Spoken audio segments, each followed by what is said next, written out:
अजमेर ख्वाजा दरगाह है जो आपको सभी को पता है।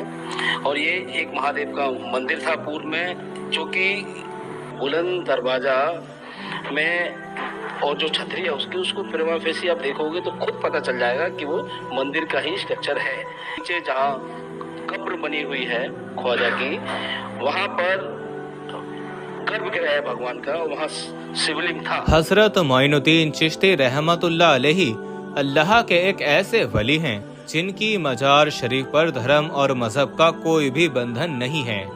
यानी कि आपकी मजार शरीफ पर सिर्फ मुसलमान ही नहीं जाते हैं, बल्कि हिंदू से लेकर हर धर्म और मजहब के लोग आपकी मजार शरीफ पर हाजिरी देने के लिए पहुंचते हैं और अपनी अपनी मुरादें पूरी करते हैं। दोस्तों, जैसा कि आप सभी को मालूम है कि हजरत ख्वाजा गरीब नवाज रहमतुल्लाह अलैहि की दरगाह अजमेर शरीफ में मौजूद है। आपकी मजार शरीफ अजमेर में तकरीबन 800 सालों से मौजूद है, लेकिन आजकल कुछ लोगों की वजह से ऐसी बातें फैलाई जा रही हैं जिनमें ये दावा किया जा रहा है कि अजमेर दरगाह की जगह पर पहले महादेव का मंदिर था, यानी कि मंदिर को तोड़कर इस दरगाह को बनाया गया है। और इस बात का सिर्फ दावा ही नहीं किया जा रहा है, बल्कि अजमेर शरीफ में अभी एक याचिका भी दायर की गई है, जिसमें यह कहा गया है कि जिस जगह पर आज ख्वाजा गरीब नवाज की दरगाह है, उस जगह पर पहले संकट मोचन महादेव का मंदिर हुआ करता था। और यही नहीं, जिस जगह पर आज मजार शरीफ मौजूद है, उस जगह पर भगवान का गर्भगृह था, यानी कि उस जगह पर शिवलिंग मौजूद है। इसलिए इस जगह की ASI से जांच करवाई जाए और फिर इस अतिक्रमण को हटाया जाए और आखिर में इस दरगाह को मंदिर घोषित करके हमें पूजा पाठ करने का अधिकार दिया जाए, ऐसा इस याचिका में दावा किया गया है। आज के इस वीडियो में हम आपको अजमेर दरगाह की पूरी सच्चाई बताने वाले हैं, यानी कि हजरत ख्वाजा गरीब नवाज की दरगाह को अजमेर में कब और किसने बनाया था, किस जगह पर बनाया था और आपकी असल मजार शरीफ किस जगह पर मौजूद है। और साथ ही आपको ये भी बताने वाले हैं कि क्या सच में इस दरगाह शरीफ को किसी मंदिर को तोड़कर बनाया गया है। जानकर यकीनन आपके भी होश उड़ जाएंगे। इसलिए आज का ये वीडियो आप सभी के लिए बहुत ही ज्यादा खास है। आप चाहे हिंदू हो या मुसलमान, आप इस वीडियो को आखिर तक जरूर देखें और वीडियो अच्छा लगे तो दिल से एक लाइक करके शेयर भी कर दें, ताकि यह जानकारी और भी लोगों के पास में पहुंच जाए।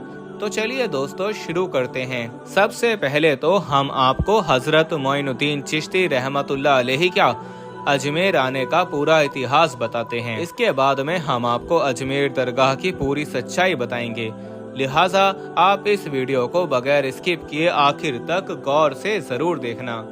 दोस्तों, ये उस वक्त की बात है जब अजमेर में पृथ्वीराज चौहान का राज हुआ करता था। उस वक्त अजमेर में एक बहुत ही बड़ा और आलीशान मंदिर हुआ करता था। वो मंदिर सिर्फ राजा महाराजा और रानियों की पूजा पाठ के लिए खास बनाया गया था। उस मंदिर के साथ में ही एक तालाब था जिसका नाम आना सागर था। हिंदू लोग उस तालाब के पानी को बहुत ही ज्यादा शुभ और पवित्र मानते थे। उनका ये मानना था कि जो कोई इस तालाब के पानी में एक बार नहा लेता है तो उसके पीछे के सारे गुनाह, यानी कि उसके पीछे के सारे पाप मिट जाते हैं। इसी बीच एक दिन हजरत मोइनुद्दीन चिश्ती रहमतुल्लाह अलैहि अजमेर शरीफ में तशरीफ ले आए और आकर अना सागर से कुछ ही फासले पर एक चटाई बिछाकर अपने कुछ मुरीदों के साथ बैठ गए। फिर थोड़ी देर के बाद में जैसे ही असर का वक्त हुआ तो हजरत ख्वाजा गरीब नवाज रहमतुल्लाह अलैहि ने अपने एक मुरीद, जिनका नाम हजरत कुतुबुद्दीन था, उनको आजान देने को कहा। इसके बाद हजरत कुतुबुद्दीन ने कुफ्र और शिर्क से भरे अजमेर शरीफ में अजान देना शुरू कर दिया। इससे पहले अजमेर में रहने वाले लोग इस्लाम से पूरे तौर पर ला इल्म थे, इसलिए वो सब आजान की आवाज को सुनकर हैरान हो गए और अपने अपने घरों से बाहर निकलकर उन मुसाफिरों को देखने लगे। इसके बाद मुसाफिरों ने अना सागर के पानी से वजू किया और वहीं पर नमाज पढ़ना शुरू कर दिया। यह देखकर अजमेर के लोग हैरान हो गए और सोचने लगे कि सब भगवान तो मंदिर के अंदर हैं, फिर ये लोग यहाँ पर खुले मैदान में खड़े होकर कौन से भगवान के सामने झुक रहे हैं। खैर, इसके बाद में जैसे ही शाम हुई तो राजा के जो ऊंट चरने के लिए गए हुए थे वो वापस आने लगे। अब इत्तेफाक की बात ये थी कि जहाँ पर हजरत ख्वाजा गरीब नवाज बैठे हुए थे वो जगह राजा के ऊंटों के बैठने की जगह थी। यह देखकर चरवाहों ने हजरत ख्वाजा गरीब नवाज से कहा कि ओ बाबा साहब, आप यहाँ से उठ जाएं, क्योंकि यह जगह राजा के ऊंटों के बैठने की जगह है। तो यह सुनकर हजरत मोइनुद्दीन चिश्ती रहमतुल्लाह अलैहि ने फरमाया कि इतना बड़ा मैदान खाली पड़ा है, तुम्हारे ऊंट तो कहीं पर भी बैठ जाएंगे, क्यों बेवजह मुसाफिरों को परेशान करते हो। मगर वो लोग नहीं माने और हजरत ख्वाजा गरीब नवाज को परेशान करने लगे। आखिरकार हजरत ख्वाजा गरीब नवाज ने अपने मुरीद को कुतुबुद्दीन से फरमाया कि उठो कुतुबुद्दीन, यह लोग कह रहे हैं कि इस जगह पर राजा के ऊंट बैठेंगे, तो चलो मैं कहता हूँ कि अब यहाँ पर राजा के ऊंट ही बैठेंगे।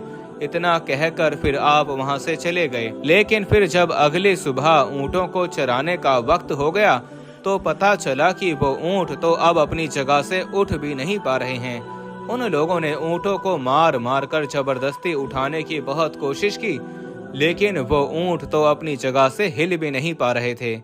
यह देखकर वो चरवा बहुत परेशान हो गए और सोचने लगे कि आखिर आज इन ऊंटों को ये क्या हो गया है। आखिरकार फिर उनको याद आया कि कल एक मुसाफिर बाबा ने उनसे कहा था कि अब तो इस जगह पर सिर्फ राजा के ऊंट ही बैठेंगे। यह देखकर फिर वहां पर लोग इकट्ठा होने लगे। अब उनमें से कोई कहने लगा कि वो फकीर बाबा कोई बहुत बड़ा जादूगर है, तो कोई कहने लगा कि वो फकीर बाबा कोई भगवान का नया अवतार है। आखिरकार फिर ये बात राजा पृथ्वीराज चौहान तक पहुंच गई कि एक मुसाफिर बाबा ने आपके ऊंटों पर जादू कर दिया है।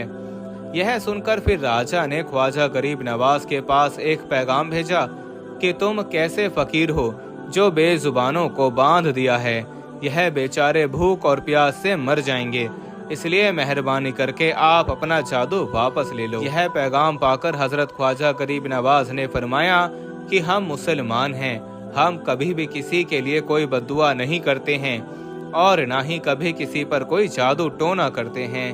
ऐ लोगो, जाओ, जिसके हुक्म से तुम्हारे ऊंट बैठे हैं अब उसी के हुक्म से वापस उठ जाएंगे। इसके बाद उन चरवाहों ने जैसे ही उन ऊंटों को उठाना चाहा तो वो ऊंट पहली बार में ही खड़े हो गए। हजरत ख्वाजा गरीब नवाज की इस करामात को देखकर अब गैर मुसलमानों की दिलचस्पी भी इन मुसाफिरों में होने लगी थी। अब वहाँ पर हर रोज 5 वक्त की अजान होने लगी और नमाज पढ़ी जाने लगी। यह देखकर फिर अजमेर के लोगों ने राजा तक ये बात पहुंचाई कि राजा साहब, जो मुसाफिर यहाँ पर आए हुए हैं वो सब के सब मुसलमान हैं।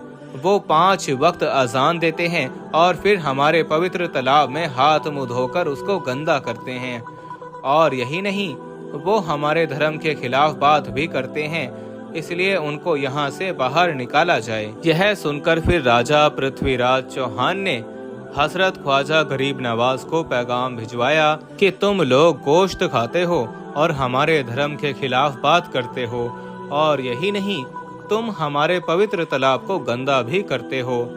इसको हम कतई बर्दाश्त नहीं करेंगे, इसलिए अब तुम्हारे लिए यही बेहतर होगा कि अब तुम लोग यहाँ से वापस चले जाओ।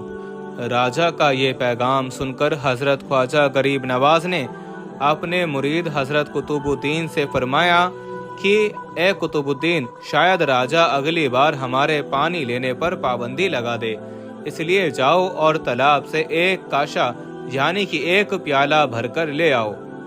इसके बाद आपका वो मुरीद तालाब पर गया और प्याला भरने लगा।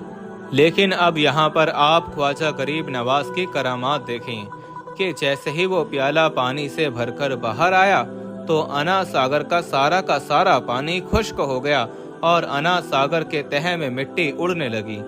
अब इधर अना सागर का सूखना था कि पूरे अजमेर में कोहराम मच गया, लोगों में चीखो पुकार मच गई। वो लोग कहने लगे कि हम लोग इस पवित्र तालाब में नहाकर अपने पाप धोते थे, अब हम लोग अपने पाप को कैसे धोएंगे। इसके बाद पूरे अजमेर शरीफ में ये खबर आग की तरह फैल गई। आखिरकार फिर यह बात राजा तक भी पहुंच गई। यह सुनकर राजा भी हैरान रह गया।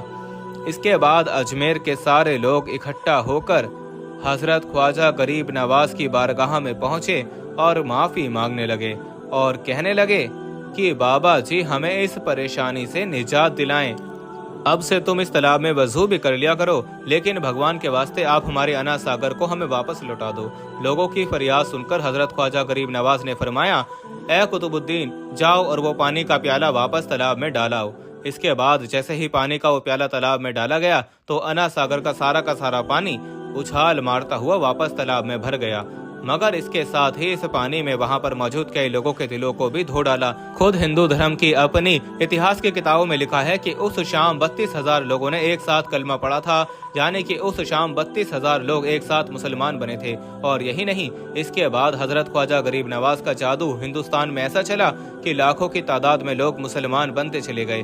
तारीख की किताबें भरी पड़ी हैं कि हजरत ख्वाजा गरीब नवाज वो वाहिद शख्सियत हैं जिन्होंने 90 लाख से भी ज्यादा लोगों को मुसलमान बनाया था। खैर दोस्तों, इसके बाद 6 रजब 633 हिजरी को इशा की नमाज पढ़ने के बाद हजरत ख्वाजा गरीब नवाज अपने हुजरे में दाखिल हुए और फिर अंदर से दरवाजा बंद कर लिया और अपने सारे खादिमों को अंदर आने से मना कर दिया। इसके बाद सारी रात आपके खादिमों ने कमरे के अंदर से अल्लाह के जिक्र की आवाज सुनी, लेकिन फिर आधी रात के बाद यह आवाज आनी बंद हो गई। लेकिन फिर जैसे ही फजर का वक्त हुआ तो आपके खादिमों ने दरवाजा खोलना चाहा, मगर वो दरवाजा नहीं खुला। आखिरकार फिर हुजरे के दरवाजे को तोड़ा गया।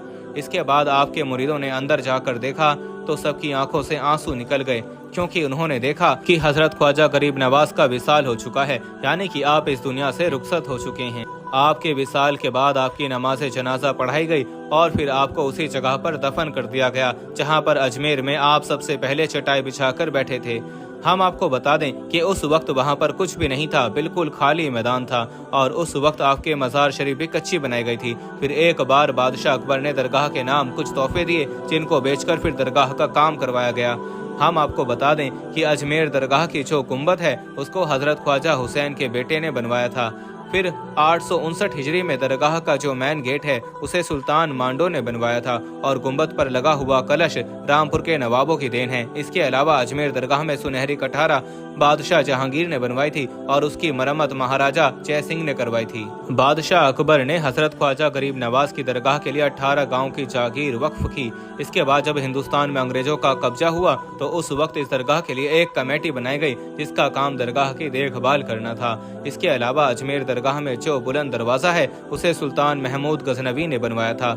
यह दरवाजा 85 फीट ऊंचा था, जो कि इस दरगाह की सारी इमारतों से ऊंचा था, इसीलिए इसको बुलंद दरवाजा भी कहा जाता है। अजमेर दरगाह में मौजूद बड़ी देग को बादशाह अकबर ने चित्तौड़गढ़ फतेह के बाद में बनवाया था। वहीं पर छोटी देग को बादशाह जहांगीर ने 1022 हिजरी में बनवाया था। दरगाह में मौजूद शहजानी मस्जिद को बादशाह शाहजहां ने बनवाया था। तो दोस्तों, इन बातों से पता चलता है कि अजमेर दरगाह को किसी एक ने नहीं बनाया, बल्कि दरगाह की हर चीज अलग अलग लोगों की देन है, जिनमें हिंदू भी थे और मुसलमान भी थे। इसके बाद जैसे जैसे बादशाह आते गए, सब ने हजरत ख्वाजा गरीब नवाज की दरगाह में कुछ न कुछ तामीर करवाया। और दोस्तों, इससे दूसरी बात ये भी साफ हो जाती है, अजमेर दरगाह किसी मंदिर को तोड़कर नहीं बनाई गई है। यह बात सिर्फ और सिर्फ कुछ लोगों का प्रोपोगेंडा है, यानी कि कुछ लोग हैं जो पॉपुलर होने के लिए या फिर अपने निजी स्वार्थ के लिए इस तरह की बातें कर रहे हैं। मगर याद रखें कि इन बातों में कहीं पर भी कोई सच्चाई नहीं है। यह बात बिल्कुल झूठ है कि अजमेर दरगाह किसी मंदिर को तोड़कर बनाई गई है। उम्मीद करता हूं कि आज की यह जानकारी आपको अच्छी लगी होगी। वीडियो आपको पसंद आया होगा। अगर आपको हजरत ख्वाजा गरीब नवाज से सच्ची मोहब्बत हो तो आप इस वीडियो को दिल से एक लाइक जरूर कर देना और मेहरबानी करके कमेंट बॉक्स में या ख्वाजा लिखकर शेयर भी कर देना, ताकि और भी लोगों के पास में यह जानकारी पहुंच सके। आपका वीडियो देखने के लिए बहुत बहुत शुक्रिया।